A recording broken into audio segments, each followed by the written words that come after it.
East has been caged for 7 years for sex attacks throughout Paisley. 28-year-old Callum Monsoon was found guilty at a trial at the High Court in Paisley of crimes against 6 women between 2019 and 2023, which included rape, domestic abuse and sexual assault. Glasgow City Council has unveiled major plans to improve the city centre, with 11 projects set to begin in early 2025. The redevelopment, which is planned to be completed by 2028, aims to transform the look and feel of key streets, which will include Argyle Street, Suckyhall Street and Clyde Street, as well as George Square and the Bromley.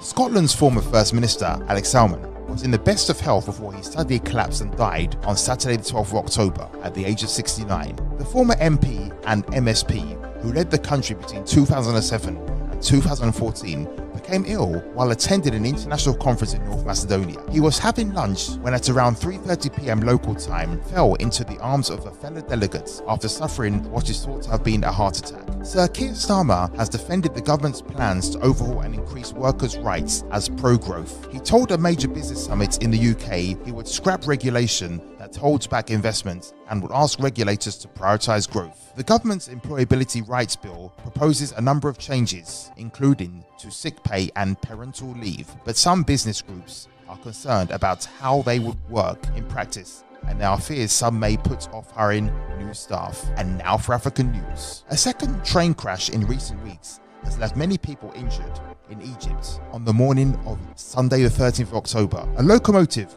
collided with the rear of a sleeper train en route from Aswan to Cairo, causing 2 train carriages to fall into the Ibrahimiyya Canal in Upper Egypt. At least 20 people were injured and taken to hospital. The carriages not affected are said to have resumed the journey towards the Egyptian capital. And that's the latest from Jambo Newsroom. I'm Andrew Baini. Need security? Call Alpha One Plus Limited, a strategic security resourcing platform that connects you with licensed security personnel. We cater for our clients' security needs, from manned guarding, door supervision, event security, all the way up to close personal protection. Alpha One Plus Limited, your one-stop security solution. Call now at 44-074-2526-7909 or send us an email on info@alphaoneplus.com. Across the World Wide Web, on your mobile devices, on social media platforms. This is Jambo Radio. www.jamboradio.co.uk. We are multilingual. We are conversational in the languages you best understand. We are Jambo Radio. Jambo Radio, inspiring transformation. Hello and welcome to TouchPoint with Tayo on Jambo Radio, the show where everything matters. I'm your host, Tayo, over here. And on TouchPoint, we engage Africans' reality. We explore vital issues and vital issues concern Africans in Africa and Africans in diaspora. We explore and all those issues and educate minds and vital addressing trendy issues in our societies. And today on TouchPoint, we started with the Black History Month last week, and we looked at the Reimagined man, and this is the continuation of that series. And I have my 2 guests from last week here in the studio. I have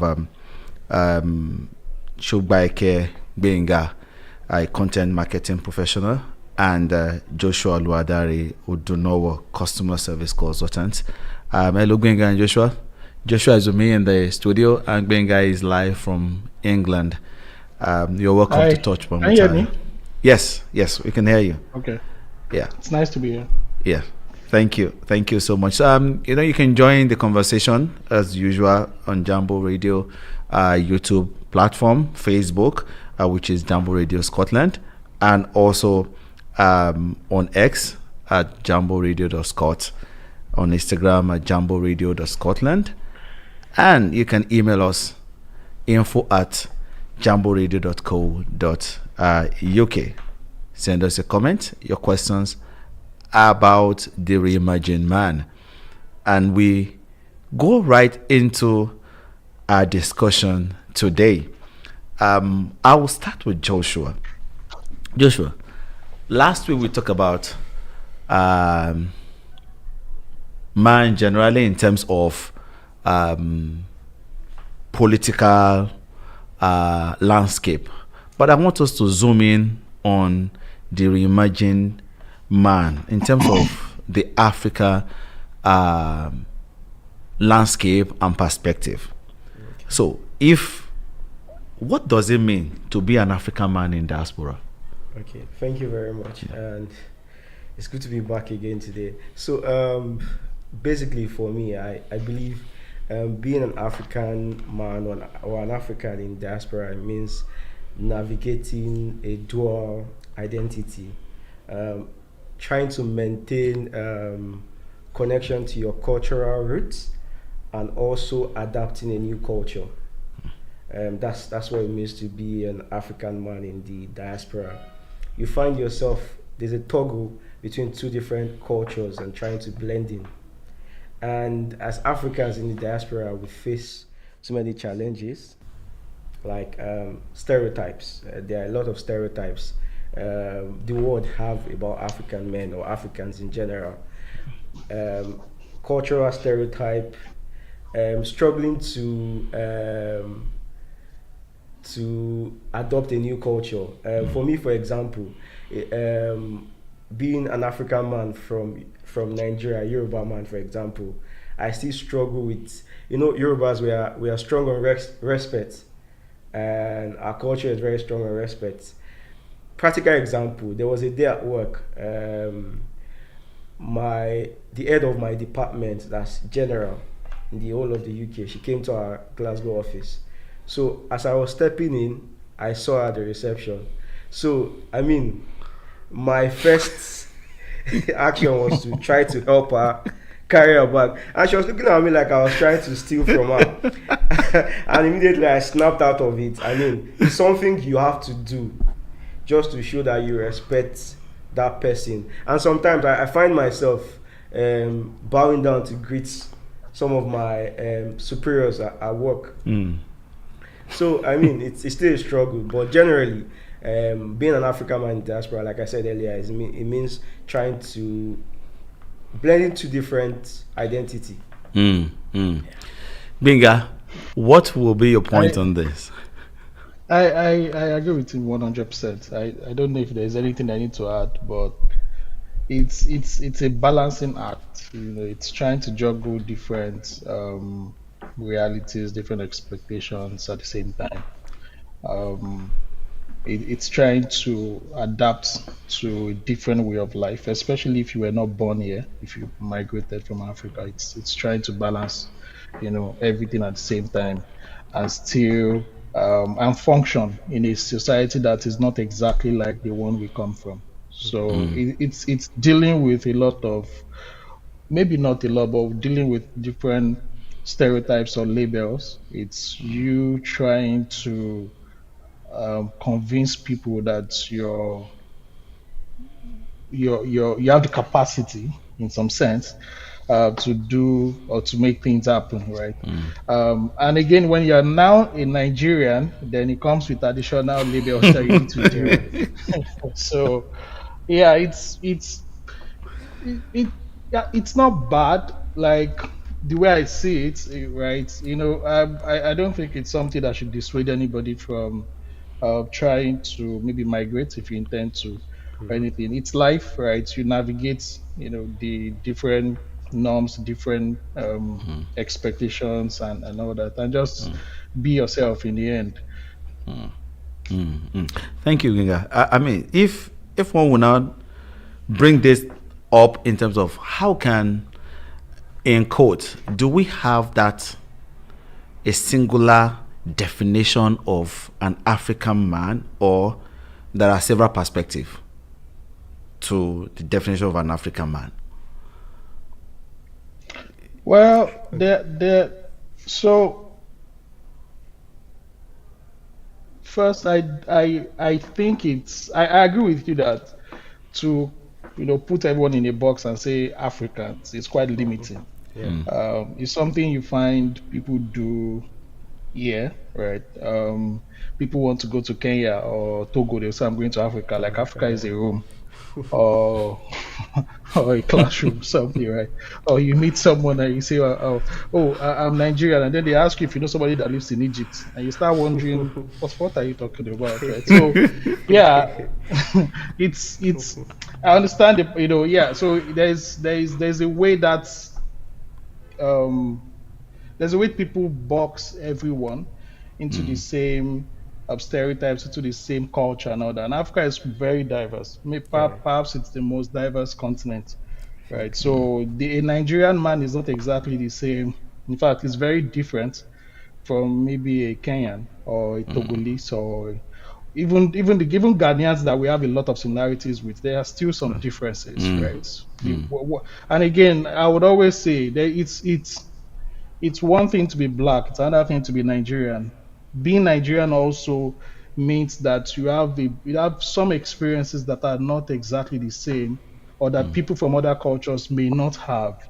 Right. So it's not the same. There are different ways to look at it. We're a very diverse continent. So a Nigerian man's experience is not exactly the same as an Egyptian or say a Moroccan, right? So we have to look at the nuances and not put everybody in the same box. In the same box, okay. Joshua, how do you think? And now we know that there are several perspectives to being an African man. How do you think this perspective would balance tradition and modernity? How do I think the various perspectives in Africa will balance tradition? Tradition. We if we want to agree right now that there are several perspectives to being an African man. So how does this African man's perspective balance tradition and modernity? Like you made mention about respect and things like that. But you're bringing that is tradition. How do you balance it with the modern, or with the place in which you are right now, that respect means a different action entirely than you taking someone's bag or anything like that? How do you balance that? I just think you just have to integrate the culture where you are in first off with your culture. So being an African man in the diaspora, you have to understand first your African tradition, as well as understanding the tradition of where you are. There's a popular saying, when you're in Rome, you behave like the Romans. Not forgetting or neglecting your culture generally, but just trying to be, diverse, in quotes. So just trying to explore other culture, but having your African culture as the core. For example, as an African man, I didn't see my father, many African fathers of the older generation, I didn't see them stay at home to change diaper and do all of those little things. But being here in the UK, as a dad myself, I have to do that because I have to support my wife in my own little way.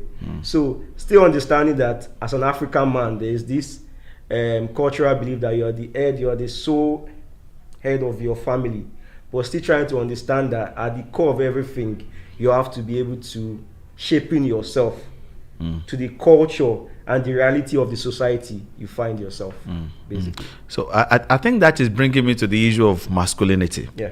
In terms of, how do you think our African cultural heritage shape contemporary African masculinity? If you start off from there, Joshua, then Gbenga can just comment. How do I think our African cultural heritage shape the contemporary African masculinity? I still think there's still a struggle between the contemporary masculinity and the African cultural heritage. There's a struggle.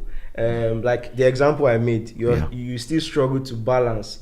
Because I'm sure if you have people from older generation see the sort of fathers we have now, the sort of African fathers we have, is strange. But you have to understand that it takes two to tango. You have to be there to support your partner, Yeah. it should not be solely a woman's responsibility to be there for the child. You have to also support. I mean, at the end of the day, the woman is also a human. She'll be drained out. So your little support, but still, you are still the African man. You still act like an African man. You still imbibe your African culture in your family. Yeah. Basically, yeah. Gbenga, you want to touch point on that?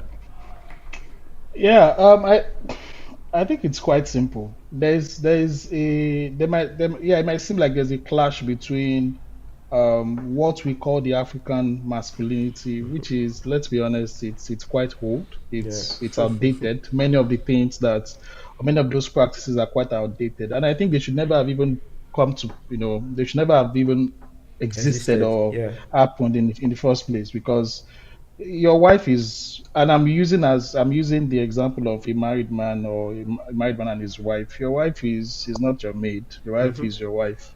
So the least you can do is to be human. I believe if we treat everybody the same way we want to be treated, we're not going to be having issues of I'm an African man.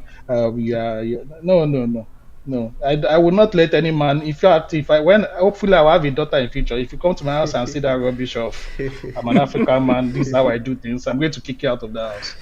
Yeah, the same as the woman. Yes, you must treat each other with respect and as equal. Of course, we are not exactly the same in the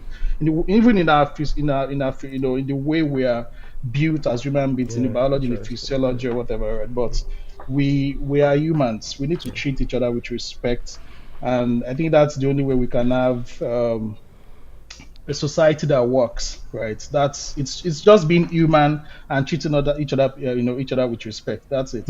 Your culture itself is a way of life, and culture is not static, right? Culture moves. Culture is dynamic, right? So you can't just stick to something that that was okay 50 years, 100, 500 years ago. The world is changing.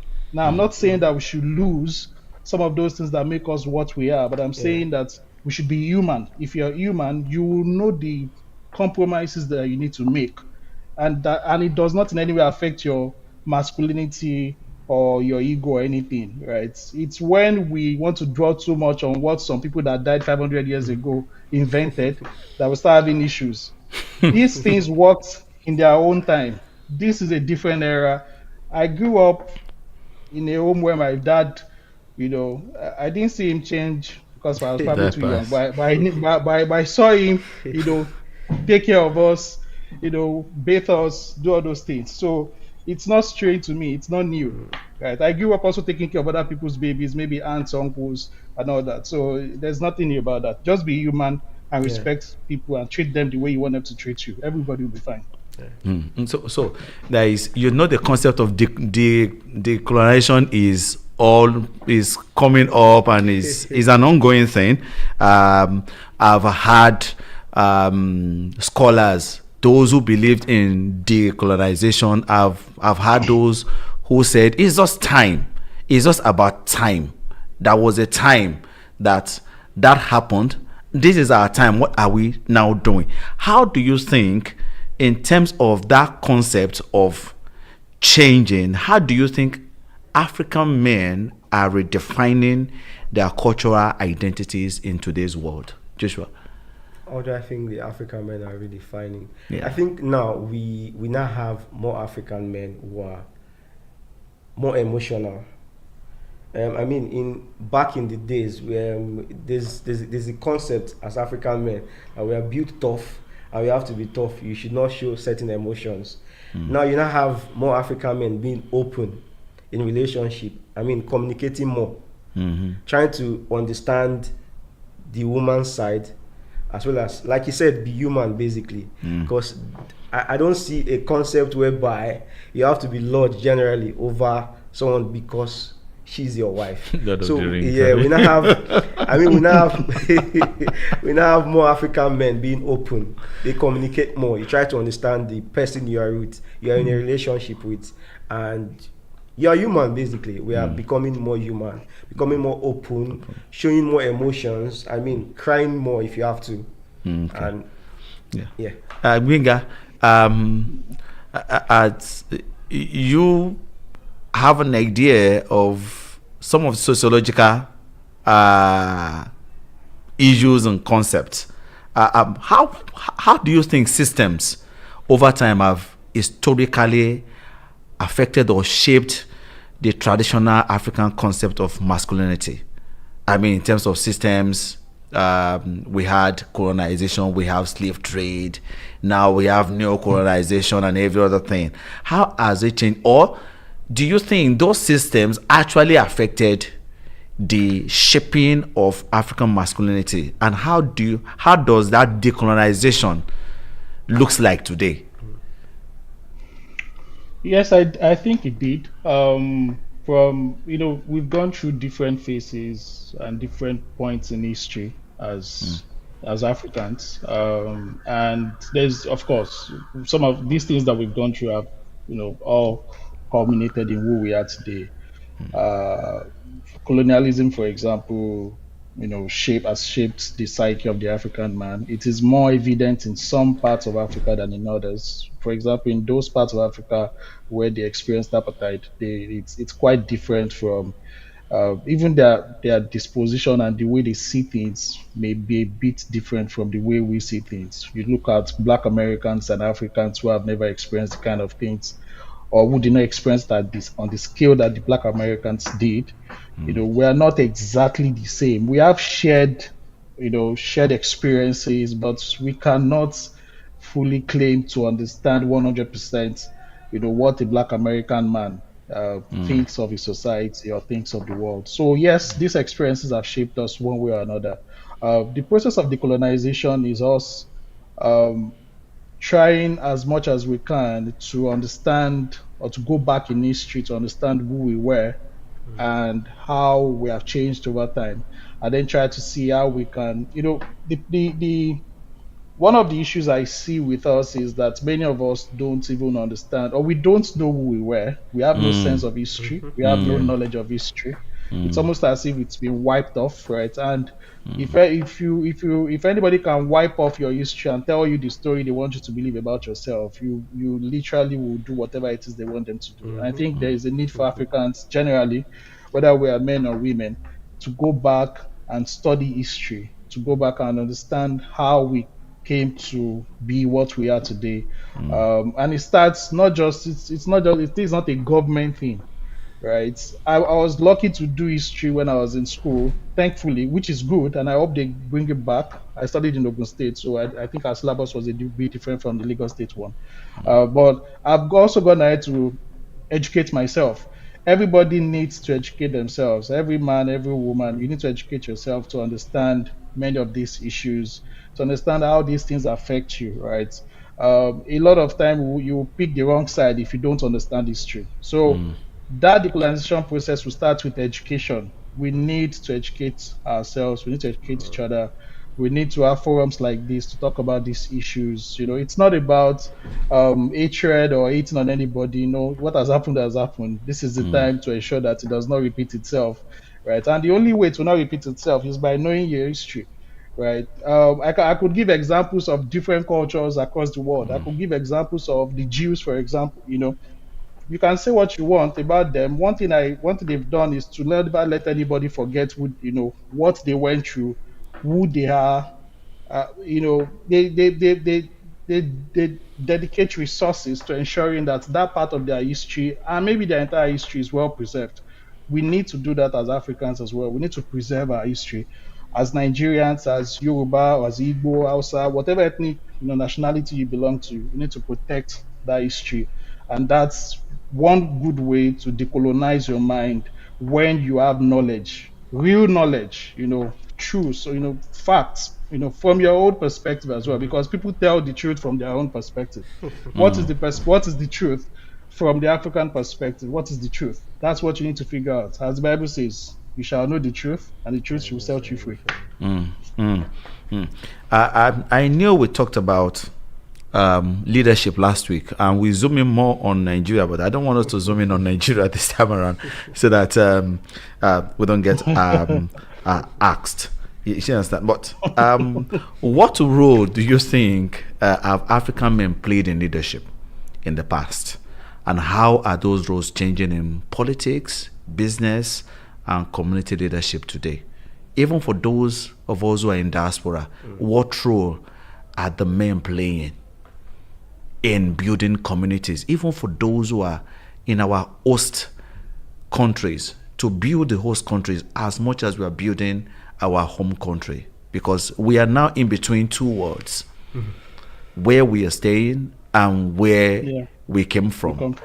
How or what roles do you think African men played in the leadership role in the past, and how are those roles also changing in politics, business, and community leadership today? Joshua, you want to take that? For me, the roles African men have played in the past and they are playing now, I think generally the roles African men have played in the past would be one I would describe as not doing enough. Not doing enough in terms of like education, security, generally general basic amenities. They are not doing enough, or they've not done enough. And even today, many are not doing enough. And we don't have a culture whereby African culture basically, whereby we are teaching our youth to know more about themselves. Like you said, identity. I was privileged to understand more about the African identity, because for a country like Ghana, they value African history a lot. For a country like Ghana, so because I had a contact with education in Ghana, so I was privileged to have more understanding of African history and African identity. So generally, African men in general are not doing enough as they should. They are not doing enough security-wise. They are not doing enough in education. They are not doing enough in promoting good culture and identity in general. So Gbenga, I know this is one of your passion in terms of leadership, politics, business, community leadership. I mean, what do you think, in terms of African men changing the roles of leadership in ways that challenge patriarchal norms and embrace inclusivity in our society, so that we can have a better society? What do you think that role, how do you see that role changing?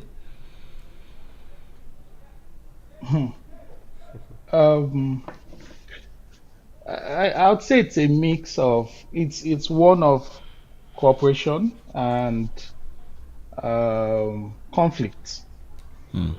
Now the reason why I say that is, let's be honest, we can make, now African men have always played a very significant role in leadership, whether pre-colonial or even historic times, or now African men are still largely in control of the African continent.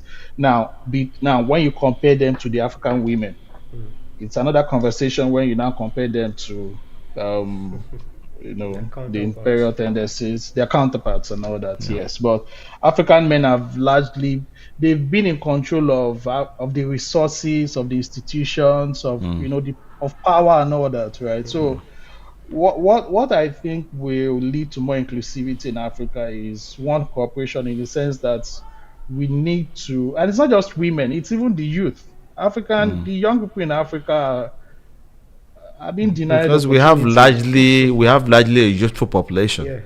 We have a youthful population that is powerless. We have a youthful population that is powerless, not because they don't have any power. Even our numbers, our share numbers is a lot. It means a lot, but it's been deliberately put down. So that the young people in Africa don't, one, wrest power from the old, and two, control the destiny of their continent. You see many presidents or leaders in Africa who, let's be honest, the future they are building, they won't be a part of it. Many of them are on their way out, right? And then the people that should be building that future are not even included. They are not at the table, right? So you see the Minister of Youth Now, I'm not speaking of any country in particular. Now, I'm speaking across, right? That is old. That does not even understand what it means to be young. Gbenga now he's a youth. He's a youth. And no one wants to grow old now. Consider the. So if you're supposed to cater to the needs of the young people that you don't even understand, how do you do your job, right? So one is cooperation. We need to. There has to be a deliberate attempt on the part of the men who I'm very sure if you look at all the mostly political power and even economic power in Africa, most of it, is concentrated in the hands of men. So one thing I think we need to do is, as men, to bring in other people, other women, young people. We need to bring them in. Now that's the cooperation part. The conflict part is people also need to demand for it. So women need to demand for it. Young people need to demand for it. Like it's not even one. Quite a number of our politicians have told us point blank, nobody's going to give you power a la carte, and that's true. They're just being honest. That's very true. Nobody's just going to hand over power to you, and all that. Young people need to be more active in the matters of their society. Right. We need to stop being spectators. As long as we are passive, nobody's going to give us any reins of power, because they themselves, they didn't get on the platter. At least many of them didn't get on the platter, right? So yes, cooperation on one part, conflict in the sense that young Africans need to demand for it, women need to demand for it. The government or the men can make considerations for them, but you also need to make demands and work to get what you believe you deserve. Okay. So thank you so much. We will be going on break right now, but remember what my speakers had said today in terms of youth, women, for us to have an inclusive society in Africa, even where we are in our host country. You don't have to be passive, else things will pass over you. We'll go on break right now. Yeah, it will pass you by.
Welcome back, and thank you for staying tuned. Still have my guest here in the studio, joining me in the Jambo Radio studio live in Glasgow.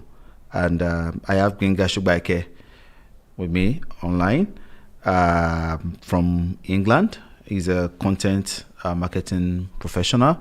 And Joshua Oluwadare Odunowo, also here, customer service consultant. And I'll be having a commentator joining us, also from England, very soon.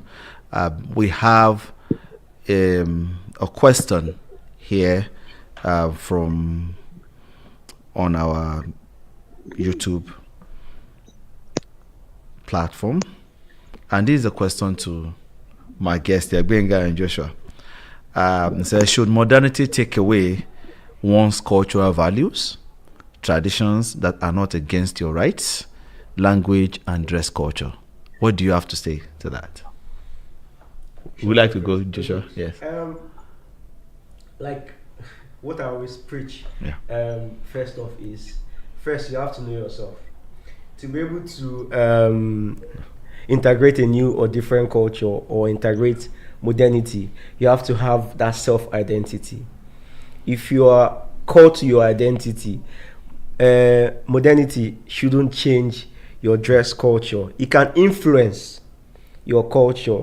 I mean, for example, being an African in the UK, there are certain ways you have to dress because of the weather. So you can't go out with light clothing like you can do in Africa. It doesn't change your African dress sense. It just influences. So it should influence, not change. Gbenga. Yeah.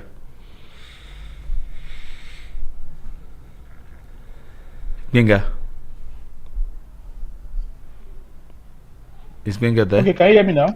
Yes, Yeah, yes, I'm here. yes, we can hear you. Okay. Can you see me? I think you can. Yes, we can see you. Okay.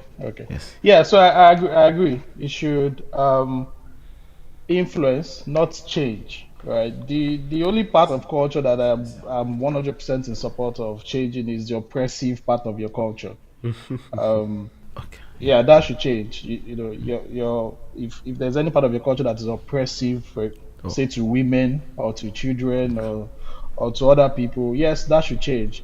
You see, what is acceptable was acceptable 200, 500, 1,000 years ago may not necessarily work for us now. So that part of it can change with modernity, but there are very important elements.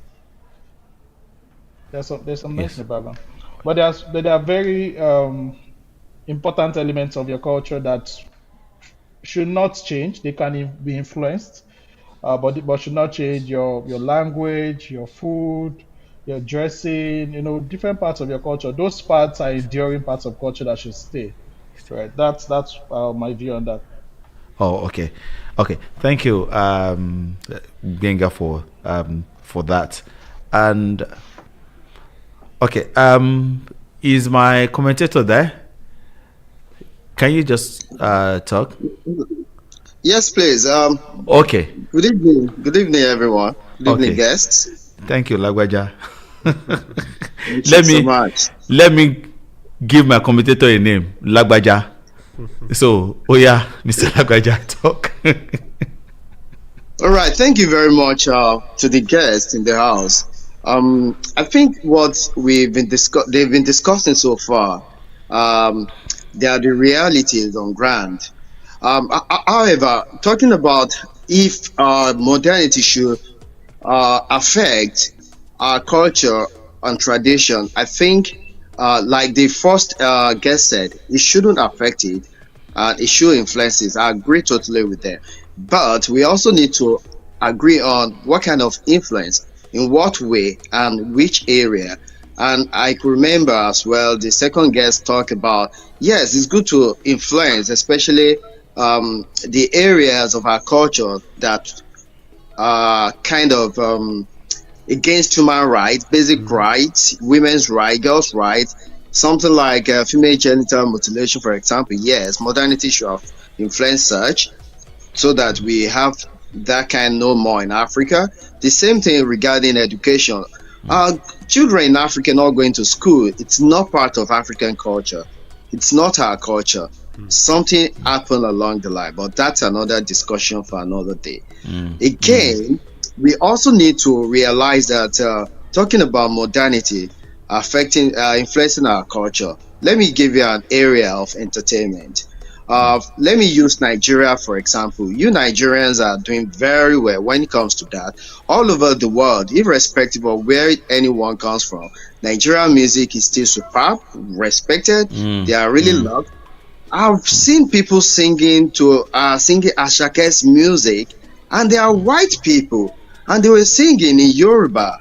You know, so this kind of thing. So modernity influenced Ashake's music to go all over the world because of the different different channels in which technology and everything like that. Technology, in short, technology.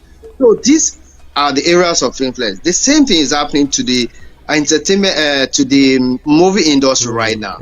I mean, from the latest review I did regarding Nigeria, I realized that for especially the Nollywood, they are not going back to bring back the history of Yorubas or some historical events, some historical that has happened in Yoruba land years ago. They are now putting it into cinematography. So these are different ways in which we can influence the world with our culture and take it out anywhere. And lastly, let me say this regarding any Nigerian or any African abroad. I salute Ghanaians, for example. Wherever you see Ghanaian leaders, you see them putting on, is it Kente or something? Yeah, Kente. There's this top they usually put on. And the same thing even with Nigerians, especially those from in fact, any Nigerian who is in position of leadership, you hardly see them going abroad and putting on suit. They put on their local or traditional costume, which is great. This is what we should be doing as Africans. I mean, to make sure we project African culture, tradition, and even values. Let someone see you who is from Africa. Let them meet you elsewhere. If you're living abroad, and ask, excuse me, where are you from?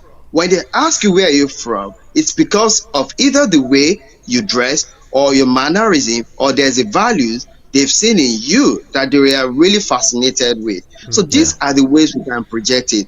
And I also like one of the guests said something like, it's not just about leaders, it's about everyone who is an African.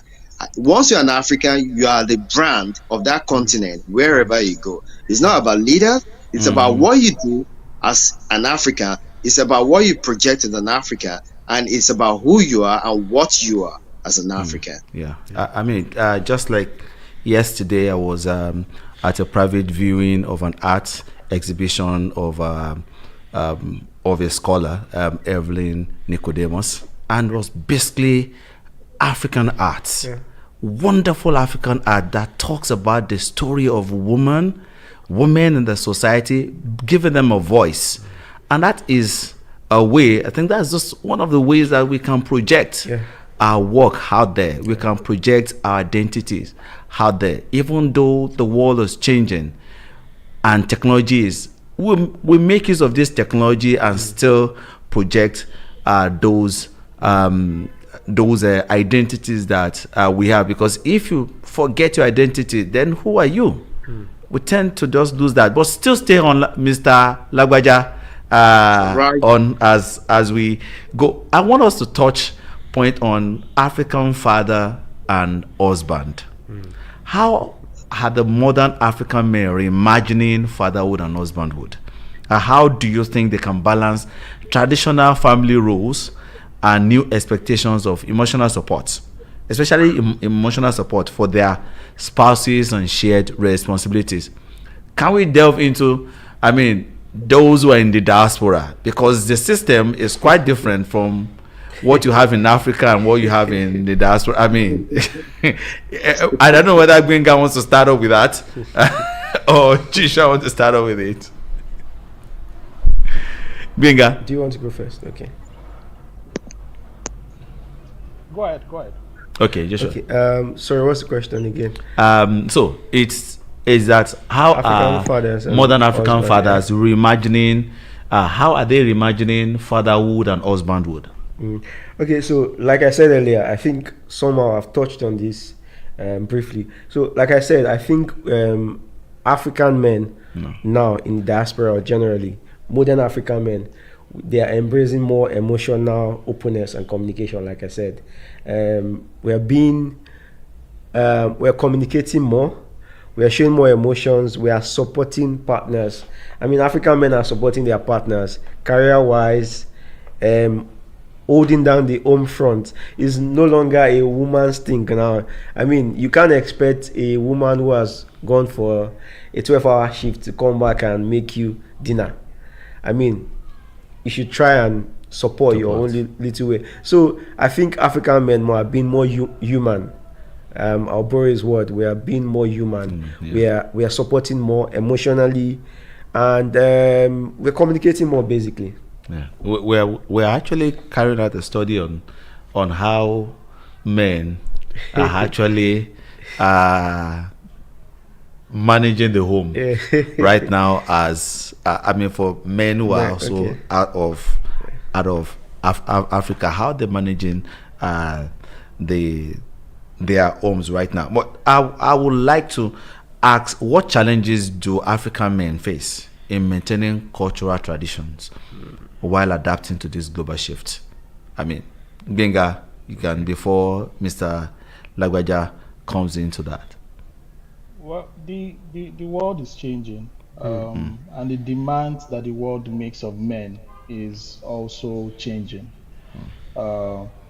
It's no longer. I think one thing that has really helped, or that will help many people, is to understand that when we look at it from the context of a marriage or a home, right? It is to understand that the relationship between a man and his wife is not that of a master and servant. It's the dynamics are not what many thought of it, in those old days, in very old days. It's different, and I think this is what it should be. It's to understand that it's a partnership. It's not a master and lord relationship. It's two people coming together to work together to make sure they live the kind of life they want to live, right? So if we approach it from that sense, I'm not sure I'm still on the question. Maybe if you can repeat that. Hope I'm not digressed. No, you're still there. I mean, we're looking at what challenges do men face in terms of adapting global shifts to their traditional cultural tradition in terms of gender roles. Yeah. So, like I've said, culture is not static. Culture is dynamic. Culture needs to take into consideration the times that we live in. Like my friend said, you especially if you live abroad, say you're a diaspora and you live abroad, and both of you have to work. You have to understand that for that marriage to work, you need to make concessions, and this is for the very African man kind of people. I don't believe I'm one of those. I'm not very conservative. I am conservative, but not very conservative. Right. So it's important that we understand that times have changed. Things are changing, and what we need to do is to make room for the changes that are happening, without necessarily losing the core of who we are. Right? There's still room for respect. There's still room for decency. There's kind of the respect that not that kind of respect. Joshua's giving. No, like I said, respect goes both ways. Right? To carry the bag of your boss or something like that around here. Yeah, so for that, like you said, we just have to adapt to the culture that we to a white person. You trying to carry their bag, especially if we are not of the same color, may look funny. Because we look like, what are you trying to do? But you see, even to other black people that are not Nigerians, Yes, it's strange It's to true. them. Yeah, So very when strange. the way I do it is I treat people based on who they are. So to the white person, I treat them or I relate with them based on how I understand their culture. To be. When I see a Yoruba, it does not matter how old I am. It does not matter how rich I become in my life. When I see an elderly person, especially when they are Nigerian or Yoruba, I still bow. Wow. You can't go to a king's palace and say because you are modernized, you are going to stand and you are Yoruba. It's not possible, right? So it's a careful balance of both modernity or modernization and sticking to the core of your cultural values that I think will make everybody live, peacefully. If I can use that word. Yeah. As we wrap up, there is a question that's actually just on my mind, and which is about the impact of migration, globalization, and cross-cultural exchange. How does it affect the evolving definition of African manhood? I don't know if Mr. Daweja wants to, because from what he has been discussing, I think it delve into it. How do you think migration, globalization, and cross-cultural exchange had actually had impact on the evolving definition of African manhood? All right. Thank you very much, Tayo. I think in the first instance, the world is a global village. I did not start today. It didn't even start when the United Nations MDG started. It did not start even when they evolved into SDGs. No. The world has everly been a global village. If you move from your state, for example, in Nigeria, if you move from Sokoto State to Lagos State, you are still moving from your place to a place unknown. So it's still the same thing, moving from Ghana, from South Africa, from Zimbabwe or Egypt or wherever to the UK or to the US. It's still the same thing. You are still moving. So this is still part of the global village we're talking about. And the way it has really helped within the family is the fact that you are learning, you are relearning, and you are unlearning whatever you had, wherever you're coming from. So it has really helped to shape a lot of things. I'm very sure even right here in the UK, where you are there, I'm very sure you might have seen a lot of African men carrying babies during the day on the street. And this is something most of them are not used to wherever they're coming from. But because the world is a global village, they don't have an option. When their wife have gone to work or for something else, they have to take care of the children.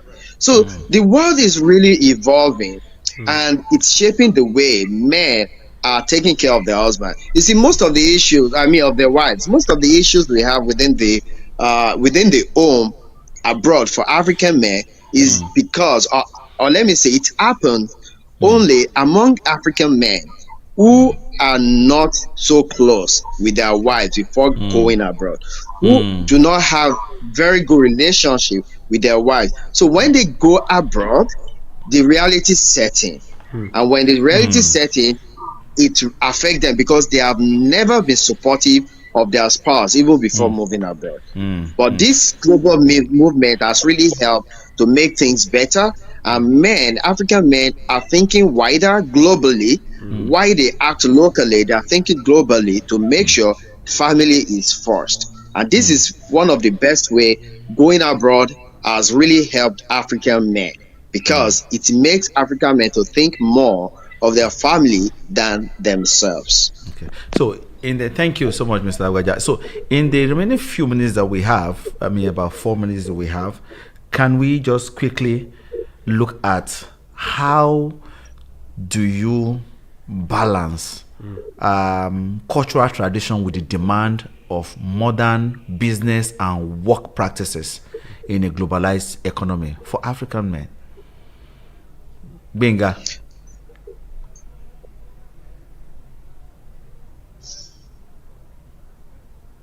Well, Gbenga. Okay, I've muted myself again. Can I please repeat the question? Okay, I said, how do you think we can balance our cultural traditions with the demands of modern business and work practices in a globalized economy the kind of workplace that we have in Africa, and when you come around here, it's quite different. So how do you think we can balance our cultural traditions? I mean, like Joshua made mention, the concept of respect from Africa, especially from Nigeria, or you are probably from the Southwest, is quite different. Even from Southeast, North, Egypt, I mean, South Africa, they're quite different, but still respect in terms of. So, how do you think we can balance that with the demand of modern business and workplace practices in a globalized economy? That's where we're going to hang it for. I just want you to just give me your point on that. Yeah. Again, just be fluid. Be fluid. When you get to Rome, you behave like the Romans. You still retain the core part of who you are, but you need to be fluid enough to. You need to be like water.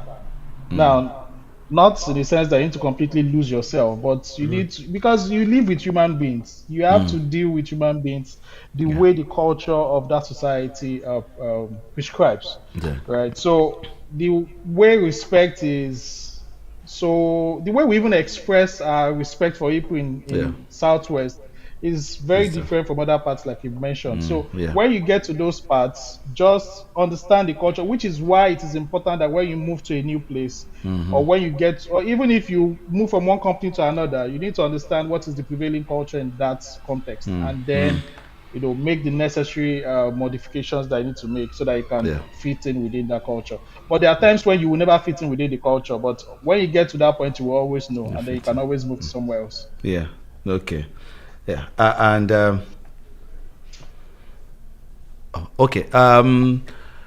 So in terms of wrapping up, I will give our speakers just 30 seconds each to talk on how African men needs to prepare the next generation to embrace a more inclusive, balanced vision of masculinity that values emotional expression. How do you think we can do that? Let me start from Lagbaja, then Gbenga, then Joshua will wrap it up. All right. Thank you very much. I'll round up by saying just 2 words. By saying just 2 words: be supportive as an African man. Be supportive of your wife, and think globally. When you think globally, you know that you're not restricting yourself within the context of where you're coming from. So think globally and be supportive of your wife. Okay, Gbenga. For me, it's education. Educate yourself, because you can't give what you don't have. Educate yourself, then educate the future generation. Educate your kids. And I'm thankful that the fathers of our generation are we're a bit different from from our parents. And I don't blame our parents or anything. It's what they also know. So we'll continue to improve. It's like a newer version of every of the products. We'll continue to improve on ourselves. Okay. Josh? I'll just say be flexible. I mean, like he said, you need to be able to learn, relearn, and unlearn. You just need to be flexible so that you can move with the society you have. Thank you so much. Thank you, viewers. Thank you, everyone. Thank you, Joshua. Thank you, Gbenga. Thank you, Mr. Lagbaja, for joining us today. Thanks, the production crew, the backroom team, researchers who are busy reeling out these questions. Thank you so much. Thank you, ladies and gentlemen, for this week.